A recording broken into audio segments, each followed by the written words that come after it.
Dear students, welcome to Winners Academy Montessori Teachers Training Class. Today we take psychology. This is our psychology paper. Child psychology. The first part is theories of child psychology. Psychodynamic theory. First ആണ് psychodynamic theory. Psychodynamic theory വരുന്നത് psychosexual theory അല്ലെങ്കിൽ psychoanalytic theory ആണ്. ഈ തിയറിയുടെ വക്താവ് പ്രശസ്ത മനഃശാസ്ത്രജ്ഞനായിട്ടുള്ള Sigmund Freud ആണ്. അദ്ദേഹം ഒരു കുട്ടി അല്ലെങ്കിൽ ഒരു ചെറിയ കുട്ടി വളർച്ച പ്രാപിച്ചു വരുമ്പോൾ ഉണ്ടാകുന്ന ആ കുട്ടിയുടെ ഡെവലപ്മെന്റൽ സൈക്കോളജി, ആ കുട്ടിയുടെ ശരീരവും മനസ്സും വളർന്നു വരികയാണ്. അപ്പോൾ അതിൻ്റെ പ്രാഥമികമായിട്ടുള്ള സ്റ്റെപ്പാണ് സൈക്കോസെക്ഷൽ തിയറി.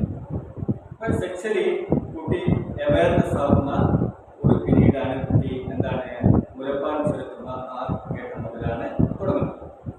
അല്ലെങ്കിൽ ആ ഇതിനെയാണ് സൈക്കോ അനലറ്റിക്കൽ തിയറി എന്ന് പറയുന്നത്. അപ്പോൾ അതിനെ അപഗ്രഥിച്ചിട്ട് കൃത്യമായ രീതിയിൽ കുട്ടിയുടെ ഓരോ ബോധത്തെക്കുറിച്ചും എന്താണ് വ്യക്തമായ രീതിയിൽ പരിശോധിച്ച് എന്ന തിയറിയാണ് സൈക്കോ ഡൈനാമിക് തിയറിയിലെ സൈക്കോ സെക്ഷൽ തിയറി അല്ലെങ്കിൽ സൈക്കോ അനലിറ്റിക്കൽ തിയറി.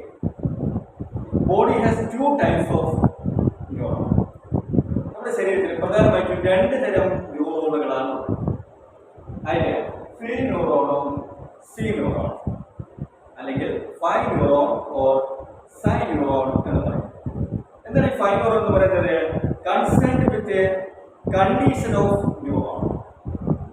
അത് ഈ കണ്ടീഷൻ ന്യൂറോണിന്റെ അവസ്ഥയാണ്. രണ്ടാമത്തെ സൈൻ ന്യൂറോൺ എന്ന് പറഞ്ഞാൽ concerned with storage of emotion. നമ്മുടെ വൈകാരികതയെ ഏത് രീതിയിലാണ് സ്റ്റോർ ചെയ്തിട്ടുള്ളത് അല്ലെങ്കിൽ നമ്മുടെ ശരീരത്തിനുള്ളിൽ എന്താണ് സ്റ്റോർ ചെയ്തിട്ടുള്ളത്? നമ്മുടെ എൻഡോക്രൈൻ സിസ്റ്റം പ്രകാരമാണ് നമ്മുടെ ശരീരത്തിൽ ഉണ്ടാക്കുന്നത് ഹോർമോണുകൾ. എൻഡോക്രൈൻ സിസ്റ്റത്തിൽ നിന്നാണ് ഹോർമോണുകൾ ഉൽപ്പാദിപ്പിക്കപ്പെടുന്നത്. അപ്പോൾ ഉൽപ്പാദിപ്പിക്കപ്പെടുന്ന ഹോർമോണിനനുസരിച്ച് ഇമോഷൻ ഉണ്ടാകുന്നത്.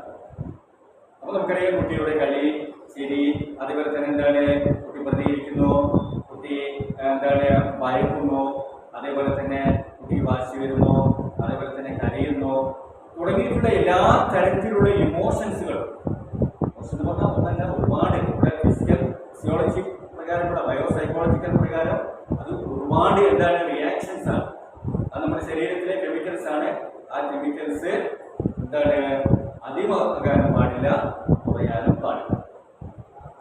ഇനി Freud describe human mind by 2 models. Freud മനുഷ്യ മനസ്സിനെ പ്രധാനമായിട്ടും 2 മോഡലായിട്ടാണ് ചിത്രീകരിച്ചിട്ടുള്ളത്. അതിലൊന്നാമത്തെയാണ് ടോപ്പോഗ്രാഫിക് മോഡൽ അല്ലെങ്കിൽ ലെവൽസ് ഓഫ് മൈൻഡ്. ആ ലെവൽസ് ഓഫ് മൈൻഡിൽ വരുന്നത് ഒന്ന് കോൺഷ്യസും അൺകോൺഷ്യസുമാണ്. രണ്ടാമത്തത് അതിൽ തന്നെ ഇതിന്റെ രണ്ടിന്റെയും ഇടയ്ക്ക് വരുന്നതാണ് പ്രീ കോൺഷ്യസ് മൈൻഡ്. നമുക്കറിയാം നമ്മൾ ബോധപരമായി നമ്മൾ എന്താണ് സംസാരിച്ചുകൊണ്ടിരിക്കുന്നു, നമ്മളെല്ലാ പ്രവൃത്തിയും എന്താണ് ചെയ്തുകൊണ്ടിരിക്കുന്ന ആ അവസ്ഥയാണ് കോൺഷ്യസ്. നമ്മൾ ബോധപരമായി എല്ലാ കാര്യങ്ങളും ചെയ്യുന്ന ഉണർന്നിരിക്കുന്ന ഘട്ടത്തിൽ എന്താണ് ഉണർന്നിരിക്കുന്ന ഒരവസ്ഥയാണ് ബോധ മനസ്സ് എന്ന് പറയുന്നത്. എന്നാൽ നേരെ നമ്മുടെ എന്താണ് നമ്മൾ ഉറങ്ങുന്ന സമയത്ത് നമ്മുടെ പ്രവർത്തിച്ചുകൊണ്ടിരിക്കുന്ന മനസ്സാണ് അൺകോൺഷ്യസ് മൈൻഡ് എന്ന് പറയുന്നത്. ഈ കോൺഷ്യസ് മൈൻഡിന്റെയും അൺകോൺഷ്യസ് മൈൻഡിന്റെയും അമിഡായി മധ്യഭാഗത്തെ സ്ഥിതി ചെയ്യുന്നതാണ് പ്രീ കോൺഷ്യസ് മൈൻഡ് എന്ന് പറയുന്നത്. അപ്പോൾ കോൺഷ്യസ് മൈൻഡ് നമുക്ക് പറയാം ഇറ്റ് കണ്ടെയ്ൻസ് 4 തോട്ട്സ്. നമ്മുടെ ബോധപരമായ മനസ്സിൽ എന്താണ് എല്ലാ തരത്തിലുള്ള തോട്ട്സുകള്, മെമ്മറീസുകള്, ഫീലിങ്സുകള്, അതേപോലെ തന്നെ വിഷസ്, നമ്മുടെ വിഷസുകള്, ഡിസയറുകള്, ആഗ്രഹങ്ങള്.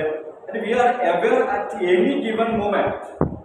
ഓരോ നിമിഷത്തിലും നമ്മുടെ ചുറ്റുപാടിനും നമ്മുടെ എന്താണ് നമ്മൾ ഏത് സിറ്റുവേഷനാണോ ആ സിറ്റുവേഷൻ അനുസരിച്ച് നമ്മൾ ബോധപരമായിട്ട് പ്രവർത്തിക്കുന്ന അവസ്ഥയാണ് കോൺഷ്യസ് എന്ന് പറയുന്നത്. So this is the aspect of our mental processing that we can think and talk about recently.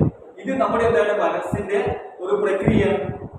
നമ്മൾ എങ്ങനെ ചിന്തിക്കുന്നു, അതേപോലെ തന്നെ നമ്മൾ എങ്ങനെ കൃത്യമായിട്ട് ചിന്തിക്കുന്നു, സംസാരിക്കുന്നു, യുക്തിപരമായിട്ട് പ്രവർത്തിക്കുന്നു തുടങ്ങിയിട്ടുള്ള ഒക്കെ ബോധപരമായിട്ടുള്ള അവസ്ഥയാണ്. അപ്പോൾ നമ്മൾ ഏതെങ്കിലും ഒരു എന്താണ് കാര്യം ചിന്തിക്കാതെ അല്ലെങ്കിൽ എന്താണ് യുക്തിപരമായിട്ട് ശ്രദ്ധിക്കാതെ നമ്മൾ ചെയ്യുകയാണെങ്കിൽ അവിടെ നമ്മളുടെ എന്താണ് ബോധത്തിന് ഡിസോർഡർ വരുമെന്നാണ് അർത്ഥം. ബാക്കി എല്ലാ കാര്യങ്ങളും നമ്മൾ എന്താണ് ബോധപരമായി ചെയ്യുമ്പോൾ അതിന് നമുക്ക് എന്താണ് കോൺഷ്യസ് എന്ന് പറയും. So this also include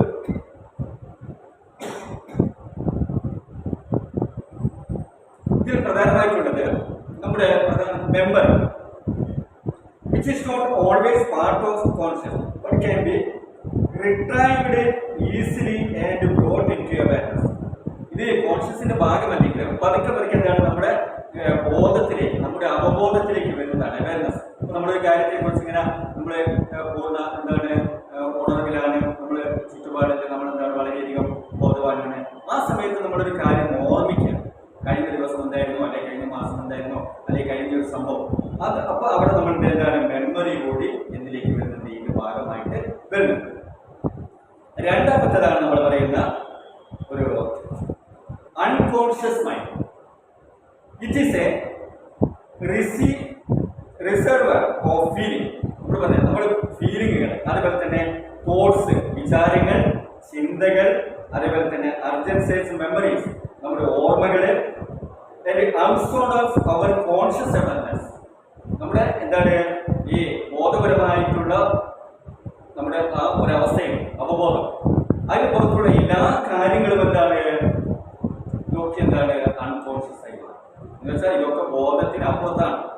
അപ്പൊ ഈ സമയത്ത് ബോധം ഉണ്ടാകില്ല. നമ്മുടെ ചിന്തകളും അതേപോലെ തന്നെ ഫീലിങ്സുകളും അതേപോലെ തന്നെ നമ്മുടെ എന്താണ് എല്ലാ അവസ്ഥകളും എന്താകുക, എല്ലാ അവയർനെസ്സും എന്താകുക ഔട്ട്സൈഡ് ഓഫ് കോൺഷ്യസ് ആയി മാറും. ഔട്ട്സൈഡ് കോൺഷ്യസ് എന്ന് പറഞ്ഞാൽ എന്താണ് ബോധം ഇല്ലാത്ത അവസ്ഥയും അത്. അപ്പം ബോധം ഇല്ലാത്ത അവസ്ഥയ്ക്കാണ് നമ്മൾ എന്താ പറയുക അപബോധം എന്ന് പറയുന്നത്. അപ്പൊ ഈ അവസ്ഥയിൽ ഒരുപാട് കാര്യങ്ങൾ നമ്മുടെ എന്താണ് ഫിസിയോളജിക്കൽ പ്രകാരം ബയോളജിക്കൽ പ്രകാരം നമ്മുടെ ശരീരത്തിൽ എന്താണ് നടക്കുന്നുണ്ട്. So the unconscious contains that are the unacceptable or unpleasant such as feeling of pain. ഉദാഹരണത്തിന് നമ്മുടെ എന്താണ് നമുക്ക് വേദന തോന്നുക, അതുപോലെ ആങ്സൈറ്റി ഓർ കോൺഫ്ലിക്റ്റ്, നമുക്ക് ഉത്കണ്ഠ ഉണ്ടാകുക, അതേപോലെ തന്നെ മാനസിക സംഘർഷങ്ങൾ ഉണ്ടാകുക. So part of mind which things and acts independent. ഇവിടെയൊക്കെ അതെന്താണ് സ്വതന്ത്രമായിട്ട്, അത് ബോധപരമായിട്ടല്ല പ്രവർത്തിക്കുന്നത്, അതൊക്കെ അബോധപരമായിട്ട് എന്താണ് പ്രവർത്തിച്ചുകൊണ്ടിരിക്കുന്നത്. അപ്പോൾ ഇവിടെ നമ്മൾ മനസ്സിലാക്കണം, ഒരു കുട്ടി എന്ന് പറയുന്നത് കുട്ടിയുടെ ഡെവലപ്മെന്റ് സ്റ്റേജില് ആ കുട്ടി ബോധപരമായിട്ടും അബോധപരമായിട്ടും എന്താണ് ആ കുട്ടിയുടെ മനസ്സ് പ്രവർത്തിച്ചുകൊണ്ടിരിക്കുന്നുണ്ട്. അപ്പോൾ കുട്ടിയുടെ അബോധ മനസ്സിലുള്ളതും ബോധ മനസ്സിലുള്ളതും ആയിട്ടുള്ള കാര്യങ്ങൾ എന്താണ് ആ കുട്ടിയുടെ ഡെവലപ്മെന്റിന് പുതിയ എന്താണ് അല്ലെങ്കിൽ ആ കുട്ടിയുടെ ഗ്രോത്തിന് വളർച്ചയ്ക്ക് വളരെയധികം എന്താണ് സഹായിക്കുന്നുണ്ട് എന്ന് നമ്മൾ മനസ്സിലാക്കണം. ഇനി ഇതിന്റെ രണ്ടിന്റെയും എമിഡായിട്ടുള്ള മധ്യത്തിൽ വരുന്നതാണ് നമ്മൾ എന്ത് പറയുന്നത് pre conscious mind. Pre conscious mind അല്ലെങ്കിൽ സബ് കോൺഷ്യസ് മൈൻഡ് എന്നൊക്കെ പറയും. So it consists of anything that could potentially be thought into the conscious mind. Things were aware but not paying attention. ഈ ഇതിന്റെ പ്രത്യേകത എന്താ വെച്ചാൽ നമുക്ക് ബോധമുണ്ട്, പക്ഷെ നമുക്ക് എന്താണ് ശ്രദ്ധയില്ല. ബോധം കോൺഷ്യസ് ആണല്ലോ ബോധം. അപ്പൊ അതിന്റെ രണ്ടിന്റെയും മിഡിലായിട്ടുള്ള അവസ്ഥയ്ക്കാണ് നമ്മൾ എന്തെന്ന് പറയുന്നത്, ആ രണ്ടിന്റെയും മിഡിലായിട്ട് കോൺഷ്യസിന്റെയും അൺകോൺഷ്യസിന്റെയും അതിന്റെ മധ്യ അവസ്ഥയാണ്. അപ്പൊ അവിടെ നമുക്ക് പല കാര്യങ്ങളെ കുറിച്ച് നമുക്ക് എന്താണ് ബട്ട് നോട്ട് പേയിങ് അറ്റൻഷൻ, നമുക്ക് എന്തുണ്ടാകില്ല അറ്റൻഷൻ, ശ്രദ്ധയുണ്ടാകില്ല. അപ്പൊ ശരിക്കും പറഞ്ഞാൽ എന്താണ് പൂർണ്ണമായ ബോധമില്ലാത്ത ഒരു പാർഷ്യലായിട്ടുള്ള എന്താണ് ശ്രദ്ധയില്ലാത്ത ഒരു അവസ്ഥയാണ് ഇത് ആ പ്രീ കോൺഷ്യസ് മൈൻഡിൽ വരുന്നത്. ഇനി ഇവിടെ നമുക്ക് അടുത്തായിട്ട് പറയാനുള്ളത് സൈക്കിക് ട്രയഡ് ഓർ സൈക്കിക് മോഡലാണ്. ഈ സൈക്ക് എന്ന് പറഞ്ഞാൽ എന്താണ്, നമ്മുടെ മനസ്സിനാണ് സൈക്ക് എന്ന് പറയുന്നത്. എന്താണ് സൈക്കോളജി എന്ന് പറഞ്ഞാൽ psychology is the scientific study of human behaviour and nature. അപ്പൊ മനുഷ്യ എന്താണ് മനുഷ്യ സ്വഭാവത്തെ കുറിച്ചോ മനുഷ്യന്റെ പ്രകൃതത്തെ കുറിച്ചോ പഠിക്കുന്ന ശാസ്ത്രീയമായ പഠനത്തിനെയാണ് നമ്മൾ സൈക്കോളജി എന്ന് പറയുന്നത്. അപ്പോൾ സൈക്കോളജിയുടെ ആത്യന്തികമായ ഡെഫിനിഷൻ ആണ് psychology is the scientific study of human behaviour and nature. മനുഷ്യന്റെ സ്വഭാവത്തെക്കുറിച്ചും നേച്ചറിനെ കുറിച്ചും അല്ലെങ്കിൽ പ്രകൃതിയെക്കുറിച്ചും പഠിക്കുന്ന ശാസ്ത്രീയമാണ് സയന്റിഫിക് സ്റ്റഡിയാണ്. ആ പ്രക്രിയക്കാണ് നമ്മൾ എന്തെന്ന് പറയുന്നത്, ആ പഠന പ്രക്രിയക്കാണ് നമ്മൾ എന്ന് പറയുന്നത് സൈക്കോളജി. അപ്പൊ ഇവിടെ നമ്മൾ പറയുകയാണ് ഈ സൈക്കിൾ എന്ന് പറയുമ്പോൾ സൈക്കോളജി എന്ന് പറയുന്ന വാക്കുണ്ടായത് സൈക്കോസ് ആൻഡ് ലോഗോസ് എന്നാണ്.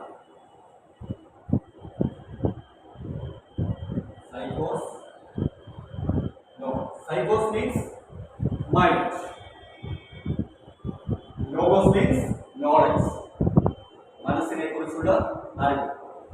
ആ മനസ്സിനെ കുറിച്ചുള്ള അറിവ്, അതിനെ കുറിച്ചുള്ള അറിവാണ് എന്ന് പറയുന്നത് സൈക്കോളജി എന്ന് പറയുന്നത്. അപ്പൊ ഇവിടെ നമ്മൾ കുട്ടികളുടെ മനഃശാസ്ത്രത്തെ കുറിച്ച് പറയുമ്പോഴും ആ കുട്ടികളിൽ നിന്നാണ് ശരിക്കും എന്താണ് മനഃശാസ്ത്രത്തിന്റെ